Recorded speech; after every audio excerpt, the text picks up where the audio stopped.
Les vendanges sont faites, mais il reste quelques grains. C'est l'intérêt du verdejo. On a donc un contact maximum du jus avec une grande quantité de peau et on va récupérer toute la richesse qu'il y a dans la peau. Claude Vialade nous présente ces parcelles plantées en verdero et ribellino, des cépages venus de la péninsule ibérique. Il y a 20 ans, il n'aurait pas pu se développer en Languedoc. Avec le phénomène de réchauffement, on se retrouve dans une zone climatique de confort pour ces cépages qui arrivent à faire des vins d'excellence. Ce domaine récolte les fruits d'une politique initiée en 2009. 2 hectares ont été replantés pour s'adapter au changement climatique.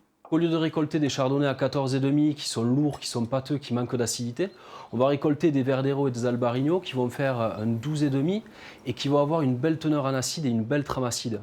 Et finalement, c'est intéressant parce que c'est ce qu'attend le client. À quelques centaines de mètres, une parcelle de Syrah fait piètre figure. Une variété pourtant traditionnelle dans les Corbières. Donc là, on est sur un cépage qui est plus du tout adapté au type de sol et qui souffre de ces sécheresses qui sont répétées. Et on le voit petit à petit, c'est des vignes qui périclitent et qui d'ici quelques années sont vouées à disparaître. Mais au contraire de la Syrah, ni le verdero ni le ribellino ne sont reconnus dans l'appellation Languedoc. Certes, il y a une prise de risque économique puisqu'on est sorti des décrets d'appellation et on est sorti de ce qu'on appelle la viticulture capitaliste.